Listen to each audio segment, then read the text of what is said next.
Good morning, friends. Today we want to learn equipotential surface. क्या सीखना चाहते हैं? Equipotential surface. तो जैसा नाम वैसा काम. इक्वी का मतलब equal, potential means electric potential और सरफेस यानी एक सरफेस ऐसा जिसके प्रत्येक पॉइंट का पोटेंशियल क्या है, इक्वल है, बराबर है. That surface is called equipotential surface. A surface in electric field, a surface in electric field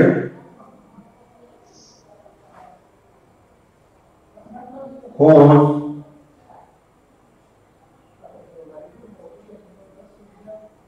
points have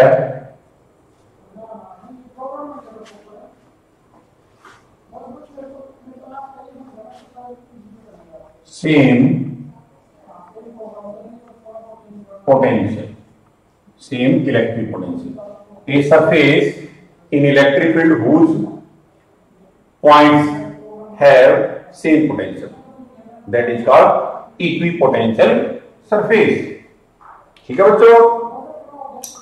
तो as we know that the general formula of potential difference in the electric field VA minus के VB is equal to क्या बच्चों? W by charge. एक general formula है electric potential difference का. तो EPS में क्या हुआ? Equipotential surface. मतलब ये कोई सरफेस है हमारा, एक पॉइंट ये बच्चों ए, एक पॉइंट ये है बी. इलेक्ट्रिक फील्ड के अंदर इसका पोटेंशियल है VA और इसका पोटेंशियल है VB. अगर ये सरफेस इक्विपोटेंशियल है तो यहां पर क्या होगा? VA is equal to VB for EPS. इसके लिए इक्विपोटेंशियल सरफेस. तो इसका मतलब तो ये क्या हुआ? जीरो के बराबर हो जाएगा. अगर ये जीरो हुआ तो ये क्या सिखा रहा हमारे को? चार्ज तो जीरो है नहीं. इसका मतलब फिर क्या होगा? वर्क डन जीरो हो जाएगा. यानी इक्विपोटेंशियल सरफेस कैसा सरफेस है? अगर उसके एक पॉइंट से दूसरे पॉइंट या दूसरे से तीसरे चार्ज को अगर मूव करेंगे तो कोई वर्क डन करने की जरूरत नहीं है. यानी वर्क डन कितना होगा? जीरो होगा. इक्विपोटेंशियल सरफेस के ऊपर एक पॉइंट से दूसरे पॉइंट पर चार्ज ले जाने में कितना वर्क डन होगा? जीरो होगा. और यहां पर हम देखेंगे वर्क डन जीरो है तो वर्क डन हम कैसे निकालते हैं बच्चों? वर्क डन कैसे निकालेंगे आज? वर्क डन का फॉर्मूला क्या होगा? यही पुट कर देता हूं मैं. वर्क डन कितना होगा हमारे पास? जीरो. तो वर्क का फॉर्मूला क्या होगा हमारे पास? F dot dx. और यहां पर क्या है हमारे पास? Divide by charge. Electric force divide by charge क्या होगा? क्या होगा बच्चों? This is called electric field. यह डीएक्स होगा. यानी दो वेक्टरों का dot product, electric field vector और डिस्प्लेसमेंट वेक्टर, दो वेक्टरों का डॉट प्रोडक्ट का आंसर कितना आएगा? जीरो. कहां पर? ईपीएस पर. तो इसका मतलब ये भी होगा. ये कब होगा? ये कब होता है बच्चों? When theta is 90 degree. तो इसका मीनिंग क्या हुआ? कि electric field vector find out perpendicular to line vector या डिस्प्लेसमेंट वेक्टर कह लो. क्लियर? इसका मतलब क्या हुआ? इसका मतलब ये हुआ electric field vector will be perpendicular to EPS electric field vector EPS के क्या रहेगा, परपेंडिकुलर रहेगा। यहां तक क्लियर होगा आपको? Clear. So now we are going to draw EPS in different cases. सबसे पहले ईपीएस ड्रा करना चाहते हैं in case of isolated positive charge. Isolated positive charge है हमारे पास, आइसोलेटेड पॉजिटिव चार्ज है जी। क्लियर?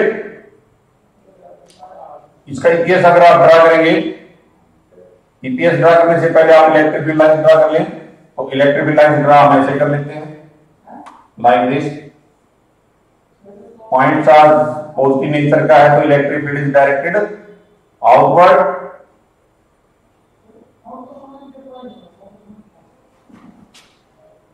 और पॉइंट चार्ज से जैसे ही हम दूर जाएंगे इलेक्ट्रिक फील्ड क्या होता है बच्चों, डिक्रीज। तो ईपीएस अगर ड्रा करेंगे तो ईपीएस भी ऐसे ही होगा।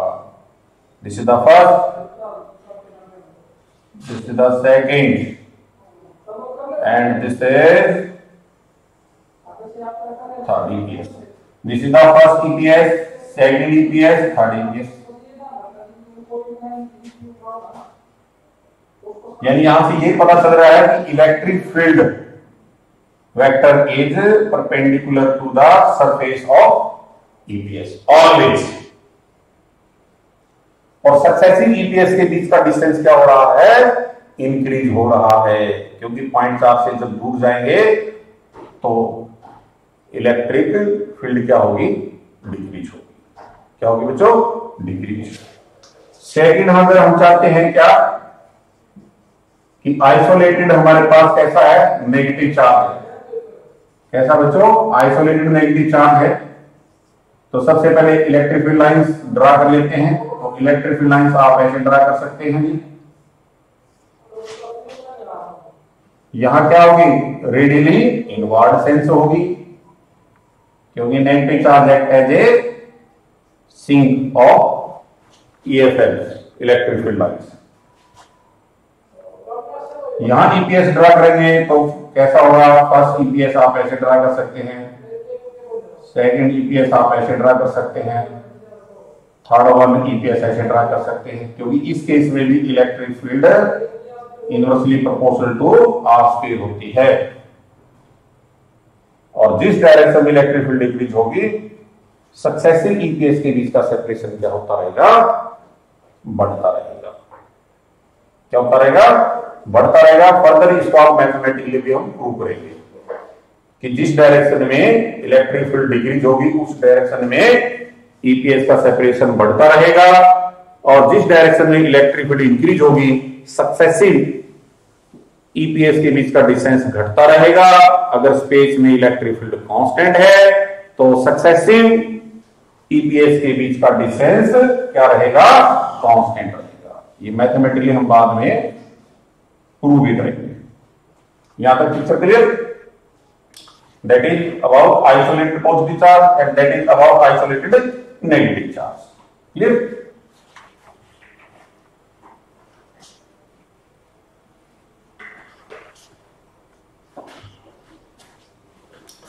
थर्ड देखेंगे हम हमारे पास, अगर क्या है, इलेक्ट्रिक डायपोल। इलेक्ट्रिक डायपोल है, इलेक्ट्रिक डायपोल बनाओ जी। ये बन गया इलेक्ट्रिक डायपोल। नेट चार्ज कितना, 0। ठीक है बच्चों? अब ये इसका मिड पॉइंट है, और मिड पॉइंट से जो लाइन पास होती है आपको पता ही है, this line is called what, equatorial line. और इक्वेटोरियल लाइन पे पोटेंशियल कितना होता है, लास्ट लेक्चर में फाइंड आउट किया था। Electric potential, net electric potential कितना होता है बच्चों, 0 होता है। कितना होता है बच्चों, 0। अगर इस इक्वेटोरियल लाइन के अलोंग अगर हम कोई प्लेन को ऐसे पास करेंगे ऐसे, तो पूरी प्लेन के ऊपर पूरी प्लेन के प्रत्येक पॉइंट पर यहां यहां यहां यहां यहां यहां यहां सभी जगह पर पोटेंशियल कैसा होगा, बराबर होगा, इक्वल होगा। तो यहां पर यहां हमने स्ट्रेट लाइन दिखा रखी है, लेकिन इसको आप क्या विजुलाइज कर सकते हो, एक प्लेन विजुलाइज कर सकते हो। तो this plane act as a, this plane को यहां नहीं दिखा पाएंगे, प्लेन की जगह हम इसको 1D ज्योमेट्री कह देते हैं। This is called EPS, equipotential surface. और देख लेते हैं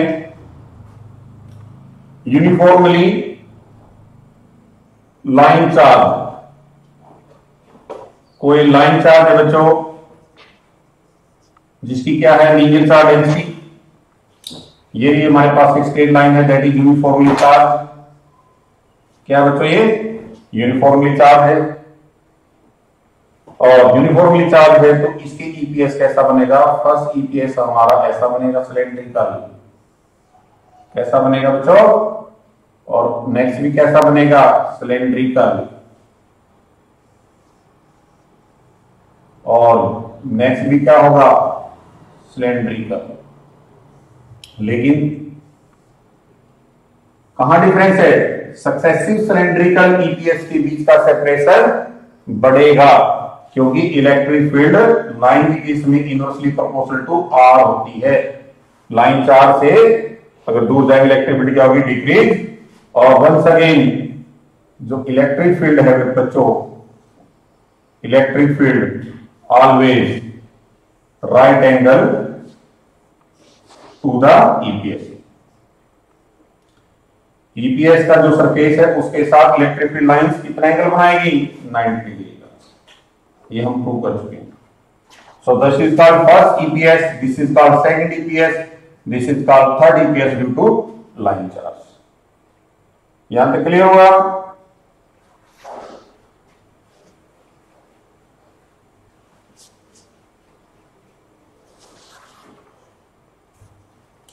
नेक्स्ट है fifth, two equal positive charge pair. Two equal positive charge pair लिया बच्चों। तो इस केस में ये पॉजिटिव चार्ज है, ये क्या है हमारे पास, सेकंड पॉजिटिव चार्ज है। तो अगर इसके ईपीएस ड्रा करेंगे तो कुछ ऐसा होगा।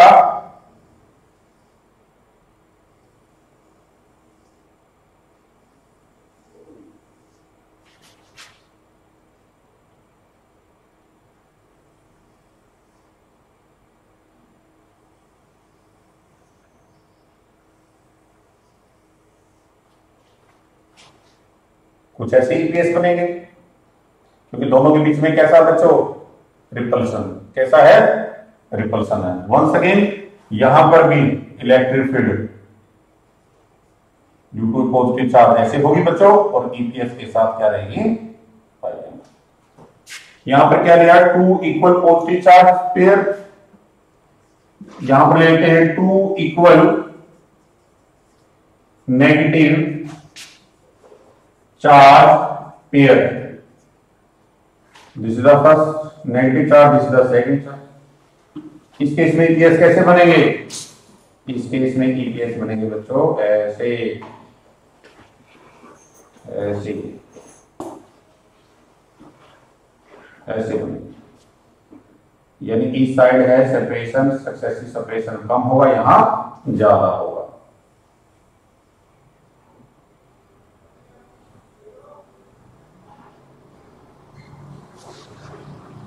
ऐसी केस बनेगी। ठीक है बच्चों। और इलेक्ट्रिक फील्ड के रिस्पेक्ट में देखना है तो इलेक्ट्रिक फील्ड कुछ ऐसा डायरेक्शन होगा, तो यहां पर भी ईपीएस इलेक्ट्रिक फील्ड के राइट एंगल होगी, या ऐसे कह सकते हैं कि जो इलेक्ट्रिक फील्ड है वो ईपीएस के हमेशा राइट एंगल। तो कुछ ज्योमेट्री हमने बनाई इसकी ईपीएस के डिफरेंट केसेस में, आप इनकी प्रैक्टिस कर सकते हैं और सीख सकते हैं। क्लियर।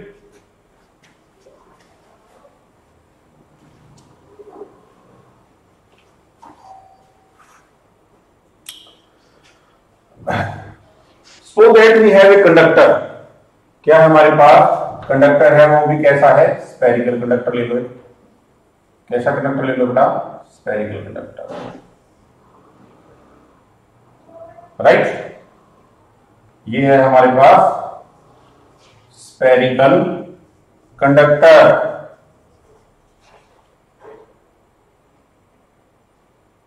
स्फेरिकल कंडक्टर या आपका होलो भी हो सकता है, और मान लो ये सॉलिड है, तो इसके अंदर इलेक्ट्रिक फील्ड कितना होगा बच्चों?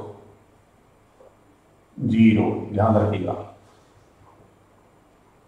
कंडक्टर के अंदर इलेक्ट्रिक फील्ड कितना होगा? 0, चाहे वो होलो हो या सॉलिड हो। अगर कोई स्फेरिकल कंडक्टर हमारा इलेक्ट्रीफाइड है, कैसा बच्चों? इलेक्ट्रीफाइड, यानी ये क्या है? Electrified spherical conductor. तो जैसे इसको इलेक्ट्रीफाइड करेंगे, कंडक्टर है बच्चों ये, तो सारा चार्ज इमीडिएटली कहां पर आ जाएगा? सरफेस पे, ड्यू टू म्यूचुअल रिपल्सन। अगर पॉजिटिव चार्ज देंगे तो पॉजिटिव चार्ज के बीच में रिपल्सन होगा, तो इंस्टेंटली कहां आ जाएंगे? सरफेस पे आ जाएंगे। तो अंदर चार्ज कितना हो जाएगा? 0। अंदर चार्ज अगर 0 है तो इलेक्ट्रिक फील्ड भी कितनी होती है? 0। तो ये आप सब बच्चों ने ध्यान रखना है कि कोई भी कंडक्टर हो, सॉलिड हो या होलो हो, चार्ज हो या अनचार्ज हो, कंडक्टर के अंदर इलेक्ट्रिक फील्ड कितनी होगी? 0 होगी। रखोगे याद? तो इसका मीनिंग ये निकला कि what ever be the geometry of a conductor, किसी भी ज्योमेट्री का कंडक्टर हो, उसके अंदर electric field always 0। So that all about EPS. और एक छोटा टॉपिक और करते हैं,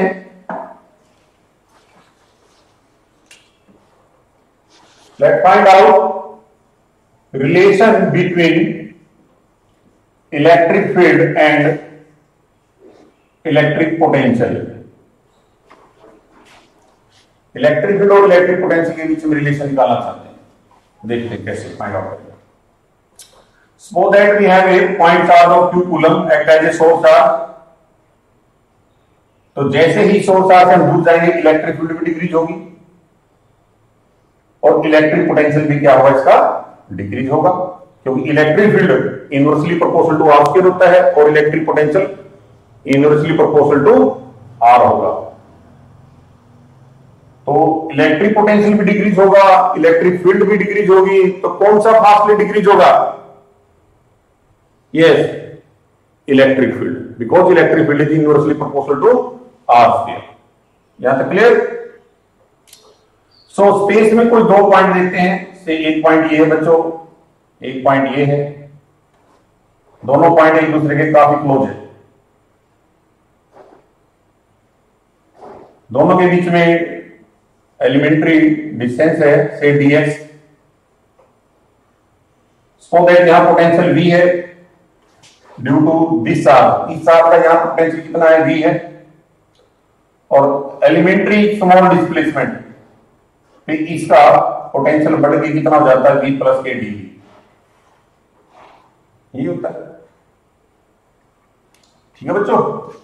तो चार्ज की तरफ जाएंगे तो इसका पोटेंशियल बढ़ेगा। Potential according to definition of potential difference, VA minus के VB is equal to what? W B to A divide by Q naught. Also किसके इक्वल था? Line integral of electric field. Line integral of electric field के बराबर आता है। Clear? तो यहां पर पोटेंशियल डिफरेंस निकालने कितना होगा बच्चों? V प्लस के dV, बड़े पोटेंशियल में से छोटे को माइनस कर दो और E डॉट dx आएगा। इलेक्ट्रिक फील्ड का डायरेक्शन क्या है यहां पर? ये डायरेक्शन इलेक्ट्रिक फील्ड का। Electric field due to this point charge is in this way, और डिस्प्लेसमेंट किस तरफ है बच्चों? इस तरफ लिया जा रहा है। डिस्प्लेसमेंट वेक्टर ये है, तो दोनों बीच में एंगल कितना है? 180 डिग्री। तो ये कितना हो जाएगा? माइनस के E dx हो जाएगा बच्चों। इन केस ऑफ 1D। यहां से V कैंसिल हो गया हमारे पास, ये कितना आएगा माइनस के ई dx, और this is equal to dv is equal to minus के E dx। This can be written as E is equal to minus के dv by dx। This is the relation between electric potential and electric field. अब change in potential with respect to change in position, potential के अंदर change है with respect to position. This is a typical type physical quantity, what we call potential gradient. क्या कहें बच्चों इसको? Gradient. Gradient word कब लगाते हैं? जब किसी फिजिकल क्वांटिटी के अंदर change with respect to distance या पोजीशन है तो वहां पर हम एक वर्ड लगाया जाता है gradient. So this is called potential gradient, यानी electric field is equal to minus potential gradient. Minus symbol का सिग्निफिकेंस क्या है? माइनस सिंबल का सिग्निफिकेंस ये बच्चों कि जिस डायरेक्शन में पोटेंशियल डिक्रीज होगा that will be the direction of the electric field. Generally इसको आप ऐसे लिख सकते हैं V equal to dV by dx। Clear? Also this can be written as E equal to say electric potential denoted by V, distance is denoted by D. So relation between electric field and electric potential is like this, E is equal to V by D, और electric potential होगा बच्चों E into D। यानी D length के अंदर electric field का value कितना है? E। तो पोटेंशियल अगर निकालना हो जाए इलेक्ट्रिक फील्ड की वैल्यू को डिस्टेंस से मल्टीप्लाई कर देंगे, वी गेट इलेक्ट्रिक पोटेंशियल। थोड़ा इसका और फिजिक्स देख लेते हैं। क्या? फॉर डीवी कांस्टेंट है, यानी चेंज इन पोटेंशियल, पोटेंशियल नहीं चेंज इन पोटेंशियल अगर कांस्टेंट है तो इलेक्ट्रिक फील्ड और पोजीशन में क्या रिलेशन होगा? Like this.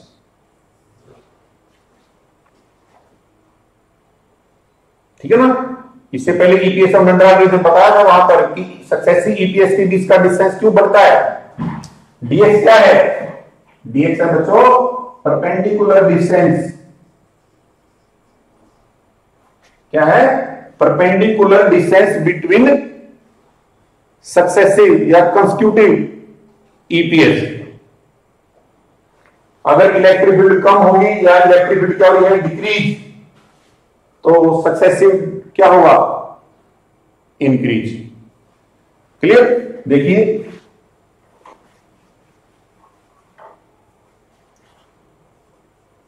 If electric field E is decreasing, electric field क्या हुई बच्चों? डिक्रीज हो रही है। Say this is the direction of electric field, left to right. Left to right electric field क्या हो रही है? डिक्रीज। तो ईपीएस के बीच का डिस्टेंस क्या होगा? ऐसे बढ़ेगा। This distance is called DX. इस डायरेक्शन में इलेक्ट्रिक फील्ड क्या हो रही है? डिक्रीज। तो इलेक्ट्रिक फील्ड डिक्रीज है तो डीएक्स क्या होगा? इंक्रीज। फॉर, ये भी ध्यान रखना है, for constant change in potential. Change in potential क्या रहे? कांस्टेंट। यानी सपोज दैट इन दोनों के बीच का जो पोटेंशियल है वही इन दोनों के बीच का होना चाहिए, वही इन दोनों के बीच पोटेंशियल होना चाहिए। I mean potential difference. Potential difference, successive potential difference अगर क्या रहे? कांस्टेंट रहे, तो ईपीएस के बीच का सक्सेसिव डिस्टेंस क्या होगा? इंक्रीज होगा। बी केस देख ले सकते इसका, जब electric field left to right क्या हो जाएगा? Increase. Left to right electric field क्या हो रही है? इंक्रीज। ये इंक्रीज है तो ये क्या होगा? डिक्रीज। लाइक दिस, ऐसे होगा बच्चों। सक्सेसिव ईपीएस के बीच का डिस्टेंस क्या हो जाएगा? डिक्रीज हो जाएगा। राइट? अगर सी केस हम लेके चाहते हैं कि इलेक्ट्रिक फील्ड हमारे पास क्या है? कांस्टेंट है। Left to right electric field ना बढ़ रही है ना घट रही है, तो सक्सेसिव ईपीएस के बीच का सेपरेशन भी क्या रहेगा, कांस्टेंट। कब, जब सक्सेसिव पोटेंशियल डिफरेंस क्या हो, सक्सेसिव पोटेंशियल डिफरेंस क्या हो, कांस्टेंट हो। क्या होगा बच्चों, कांस्टेंट होगा। तो समझ में आई यहां physics, clear.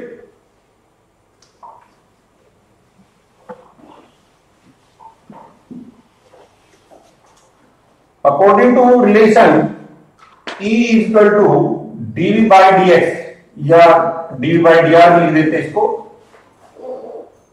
dV by dx related to in 1D along x axis, और जनरल फार्मूला आप इसको ऐसे ले सकते हो E equal to dV by dr। इस इक्वेशन की ब्यूटी देखते हैं, क्या ब्यूटी है। अगर इलेक्ट्रिक फील्ड जीरो हो जाए तो dV बाई dr यानी change in potential with respect to position, यानी पोटेंशियल ग्रेडियंट, ये भी कितना होगा, जीरो होगा। तो change in potential with respect to position is nothing, तो चेंज इन पोटेंशियल कितना बच्चों, जीरो। अगर पोटेंशियल के अंदर चेंज नहीं है तो पोटेंशियल क्या हो जाएगा, कांस्टेंट हो जाएगा। क्या हो जाएगा बच्चों, कांस्टेंट हो जाएगा। थोड़ी देर पहले हम बता रहे थे कि कोई भी कंडक्टर हो या सॉलिड हो, चार्ज हो या अनचार्ज हो, कोई भी ज्योमेट्री हो बच्चों, उसके अंदर इलेक्ट्रिक फील्ड कितना होगा, जीरो। तो जहां इलेक्ट्रिक फील्ड जीरो होता है वहां पोटेंशियल क्या होगा, कांस्टेंट। और जहां पोटेंशियल कांस्टेंट होगा यानी पोटेंशियल के अंदर चेंज नहीं होगा, that surface is called equipotential surface. तो कोई भी क्या है, मेटेलिक कंडक्टर, क्या बच्चों, कोई भी मेटेलिक कंडक्टर है that behave like a EPS. याद रखने वाली बात है, ये बड़ी इंपॉर्टेंट चीज है बच्चों। मेटेलिक कंडक्टर किसकी तरह काम करेगा बच्चों, इक्विपोटेंशियल सरफेस की तरह काम करेगा। क्लियर, देखते हैं एग्जांपल। सपोज दैट ये कंडक्टर है हमारा, इसके सरफेस का पोटेंशियल 10 वोल्ट है। कितना बच्चों, सरफेस का पोटेंशियल कितना है, 10 वोल्ट। तो इसके सेंटर पर पोटेंशियल कितना होगा,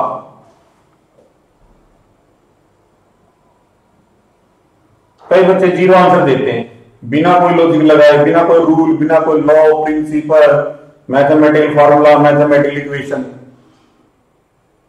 तो सेंटर पे इसका पोटेंशियल कितना होगा बच्चों, 10 वोल्ट ही होगा, बिकॉज ये एक मेटेलिक कंडक्टर है और metallic conductor behave like a equipotential surface.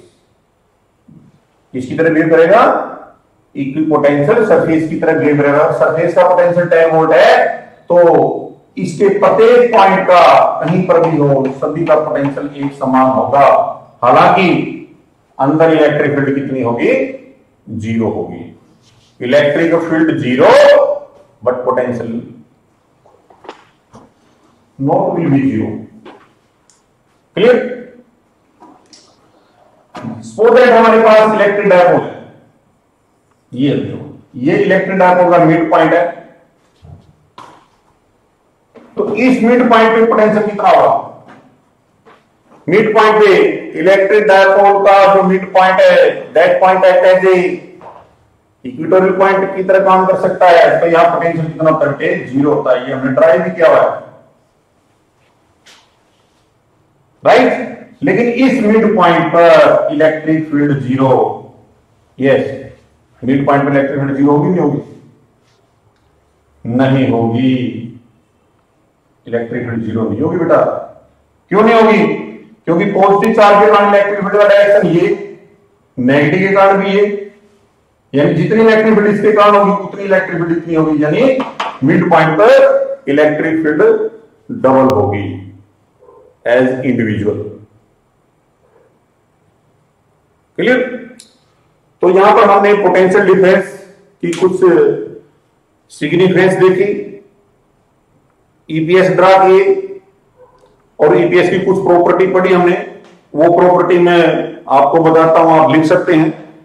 तो फर्स्ट प्रॉपर्टी ऑफ ईपीएस तो क्या होगी, जैसे इससे पहले हमने इलेक्ट्रिक फील्ड लाइंस की प्रॉपर्टी लिखी थी, तो ऐसे ही ईपीएस की प्रॉपर्टी भी लिख सकते हैं। तो फर्स्ट प्रॉपर्टी क्या होगी? फर्स्ट प्रॉपर्टी तो ये होगी कि electric field is always right angle to the yes surface of the equipotential surface.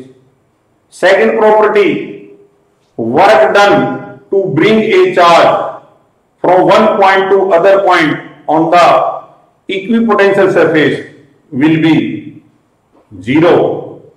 कितना होगा? जीरो। नेक्स्ट इंपोर्टेंट प्रॉपर्टी क्या हो सकती है? No two EPS intersect each other. कोई भी दो ईपीएस आपस में एक दूसरे को किसी पॉइंट पर इंटरसेक्ट नहीं करेंगे, काटेंगे नहीं। Clear? So that all about for today. Thank you very much.